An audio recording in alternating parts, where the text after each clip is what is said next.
প্যালেস্টাইনের প্রথম ইমাম, মসজিদে আকসার প্রথম ইমাম ইমরান আলাইহিস সালাম। প্যালেস্টাইনের দ্বিতীয় ইমাম হযরতে জাকারিয়া আলাইহিস সালাম। খেয়াল রাখেন, মসজিদে আকসার দ্বিতীয় ইমামকে ভাইজান তাফসীরের মধ্যে আসছে প্রথম ইমাম ইমরান আলাইহিস সালাম, দ্বিতীয় ইমাম জাকারিয়া আলাইহিস সালাম।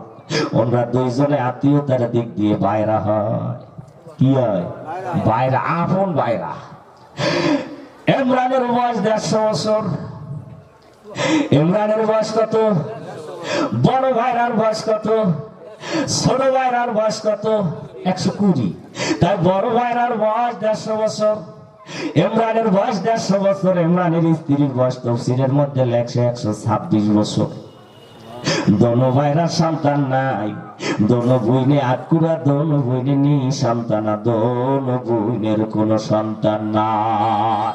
দোনো বইনের এক অবস্থা।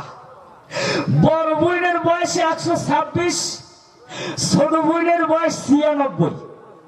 বড় ভাইরার বয়স 150, ছোট ভাইরার বয়স 120। ইমরান আলাইহিস সালাম সারা জীবন বড় মসজিদে আকসার খেদমত করছে, সারা জীবন। বয়স 150 বছর। এখন অসল হইয়া গেছে, দুর্বল হইয়া গেছে, বয়সের কারণে উনি মাজুর, চলতে পারে না। এখন কয় এই মসজিদে তো আমার আর থাকা শুভ হবে না, ঠিক হবে না। আমার বয়স বারাক্রান্ত অতিরিক্ত, আমি নিজে অসল।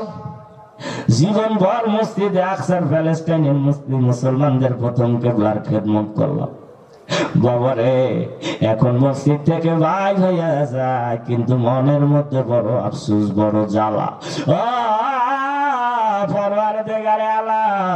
মসজিদের খেদমত সারা জীবন ভর করলাম, এখন আমি মসজিদ থেকে বের হইয়া যাই। আমার যদি আরো হায়াত থাকতো, বাকি হায়াতটাও তোমার ঘরের খেদমতে কাটাইয়া দিতাম। মসজিদের খেদমত করা দুনিয়ার মধ্যে বড় দামি কাজ। এত দামি, এত ফজিলাতপূর্ণ কাজ দুনিয়ার মধ্যে নাই। তোমার ঘরের খেদমত আমি সারা জীবন ভর কইরা গেলাম। আমার যদি একটা সন্তান থাকতে, তাহলে ওই সন্তানটাও মসজিদে অক্ষ করিয়া যাইতাম। আমার বয়স শেষ, আমি এখন রিটায়ার্ড পারসন। মসজিদ থেকে বের হইয়া যাই, আফসোসে আমার কলিজাটা পুইরা ছাই হইয়া যাইতেছে। আমার যদি একটা সন্তান হইতো, সন্তান দিতে মসজিদে আমি তারে অক্ষ কইরা যাইতাম, দান করতাম। সারা জীবন ভর আমার মতো মসজিদে আকসার খেদমত করবি। বাবারে, মসজিদের খেদমত করা সবচেয়ে বড় দামি সবের কাজ। আল্লাহ,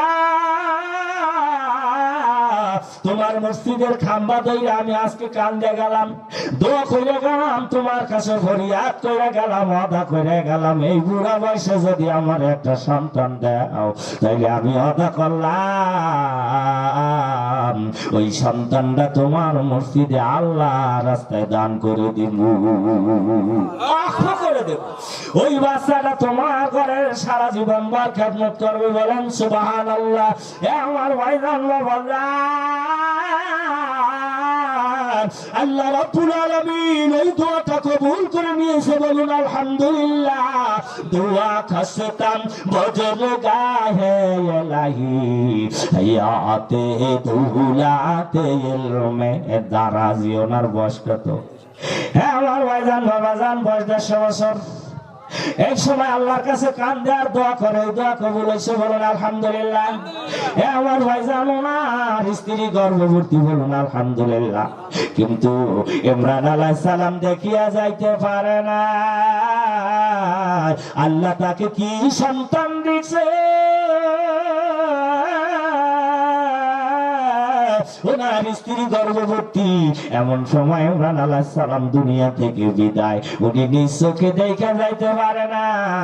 আল্লাহ কি সন্তান দিয়েছে, ছেলে না মেয়ে? আসলে উনি ছেলে চাইছিল না মেয়ে চাইছিল? বলুন, ছেলে চাইছে। আমার ভাইজান ইমরানের ইন্তেকালের পর কিছুদিন পর ওনার স্ত্রী একটা সন্তান ডেলিভারি করছে। ওটা হলো মেয়ে সন্তান, ছেলে না। চাইছিল কি? এই মহিলার স্বামী সন্তান চাইছিল, ছেলে সন্তান। আল্লাহ দিয়েছে কি সন্তান? কন্যা সন্তান। তাফসীরে লেখছে ওই জমানায় ওই পিরিয়ডে অত সুন্দরী মেয়ে আল্লাহর কাউরে বানায় নাই। সুবহানাল্লাহ। চন্দ্র সূর্যের আলো পর্যন্ত ওনার সামনে লজ্জা হয়ে যায়, হার মাইনা যায়। এতই না রূপ, এতই না সৌন্দর্য রূপ। আল্লাহ ওই মেয়েকে দিয়েছে, মা কোলে লইয়া কান্দে। নিজে তো বুড়া মানুষ, মাজুর মানুষ, এত বুড়া মানুষ বাচ্চার লালন পালন কিভাবে করবে? অন্যদিকে এটি বাবা সে বাবা নাই, কোলে লইয়া কান্দে। আল্লাহ কি দিলা? আল্লাহ রাব্বুল আলামিন আওয়াজ দিয়া গাইবে, আওয়াজ দিয়া কয়, ও ইমরানের স্ত্রী কেঁদো না, তোমার স্বামী চেয়েছিল ছেলে সন্তান, আমি আল্লাহ তারে দিছি।